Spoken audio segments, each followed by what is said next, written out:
YouTube, what is up? We are back, man. Week 3 of the NFL regular season. Man, the weeks go fast in NFL. We're already at week 3. Last week we only had one play. Unfortunately, we lost it. Very rare thing on this channel when we have a losing week. But if you guys remember last year at all, we are known for bouncing back. If you're new to the channel, if this is your first time seeing one of my videos, just hear me out for 1 second. Since starting this account last year, we've hit it over 62% on our NFL bets, which is unheard of. If you know anything about betting, pros strive to hit 55% or higher. And so far, we're tallying at 62% on this channel. So really successful so far. And we're just hoping to keep that going this year. Yeah, and if any guys, we're 1-1 for this year. And so far, we've only had 2 plays. We're averaging a play a week, and it's looking like we're gonna have 1 play this week. And that's okay, because you guys can, it's fine if you want to go follow all the losers on Twitter and that are posting multiple bets per week.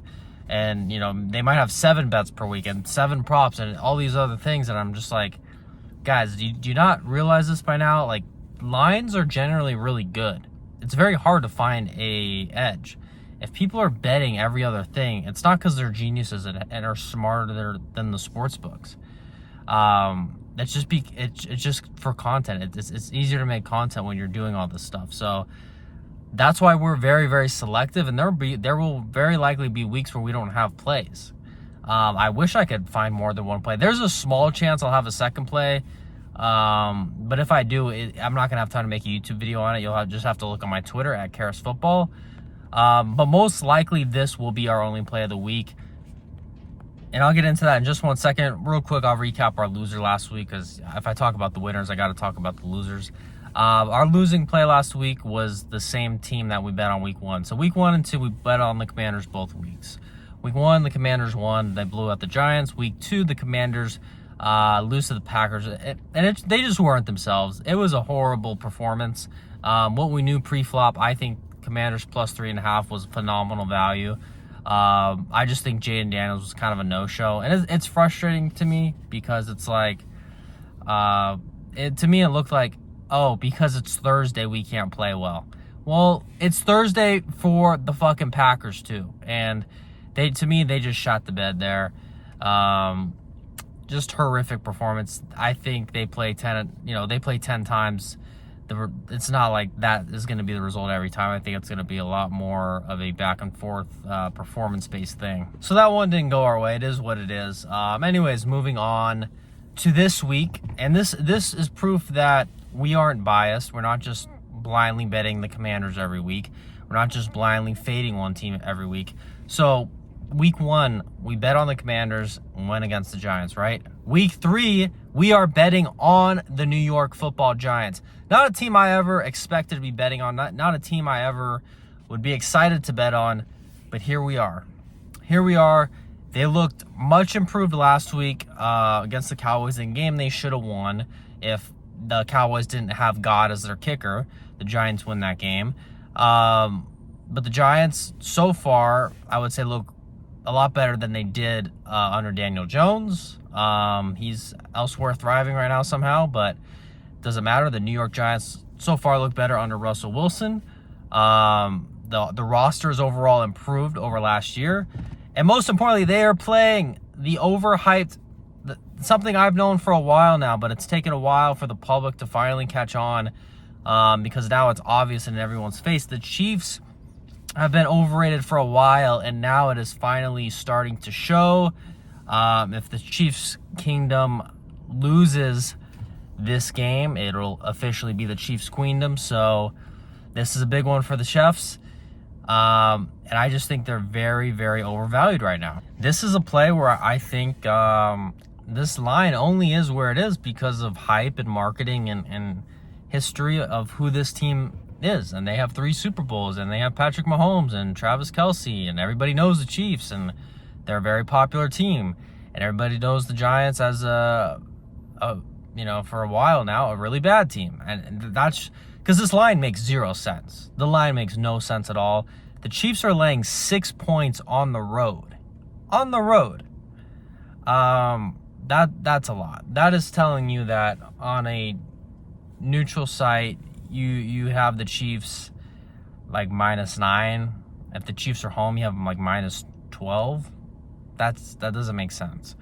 So the real line I have for this game, I think, should be closer to Chiefs -2. I still think the Chiefs will squeak this one out, but I think it's very close. I think this is going to come down to a field goal in either direction. I will not be shocked if the Giants somehow win this game. I think it's that, it's that respectably close of a line where they could win it. But if I had to guess, I would say it's a close game. Chiefs win by a field goal. The 6 points here that we're getting is just too many. It's too many. We have to take the value here. We're getting through a key number here at +3.5. Not only that, we're getting all the way up to +6. So there's just so much to like here. The value is on the Giants. They have arguably the best D-line of football now with the addition of Abdul Carter. They keep Thibodeau, Brian Burns, Dexter Lawrence, who might be the best D-tackle in the league. They improved the secondary with Javon Holland. I don't want to mess his name up. Adebo. They're a lot better than they were last year. The roster's a lot better. So it'll come down to just execution, because pre-flop, I think the Giants are the right side here. Their stud left tackle is possibly going to play, but even if he doesn't, I still like this. Xavier Worthy's supposed to come back for the Chiefs. Look, guys, he's fast, but he's not Tyreek Hill, where he's fast and also, Tyreek Hill is a different thing. He's power and speed, where Worthy just seems like straight line speed to me. I don't know how to explain it, but it's not as effective football-wise. Yes, he can get downfield in a straight line, but as far as getting open regularly, he doesn't strike fear in me like Tyreek Hill does. So we've been seeing it this year, man. Mahomes just doesn't look great. I believe I heard he's leading the league in rushing right now, which is not a good thing. It means nothing's open. It means he's having the O-line is breaking down. I really think it's a big deal that they lose Joe Thuney this year to the Bears, a big time guard for them, and their O-line is just diminished to what it was a few years ago. Jawan Taylor's horrible. The guy's false starts every other play. Like I said, they lose Thuney. They're really down to they're really down to Creed Humphrey being the anchor and Smith on the other guard. Aside from that, it's pretty rough. So between the weapons not getting open, the lack of weapons, the injuries, Kelsey's getting older, Mahomes is, I don't know, he's not looking great. I just think them being on the road here, they're laying way too many points. So we will take the Giants +6. Okay, guys, I forgot to mention this. This is going to be our biggest play of the year so far, and it's still not a huge play because we're very cautious early in the year. So Giants +6 is going to be a half unit play. That's 0.5 units. So our first 2 plays of the year were only quarter unit plays. So this is going to be our first half unit size bet. So 0.5 units. Giants +6. We expect this one to be close. We expect the Giants defense to give Mahomes hell and keep this one close. And we just hope Russ and Neighbors can do enough to, match how well we want the defense to play here. And just keep this one close. We got some points. We don't care if the Giants lose the game. As long as they cover the +6, we are good. So we'll go Giants +6, half a unit, 0.5 units. That's it, boys. Bet responsibly. You never have to bet my plays. You can always just watch for entertainment purposes. And that's it. Let's have a good one. Let's snipe them this week. All right. Peace, boys.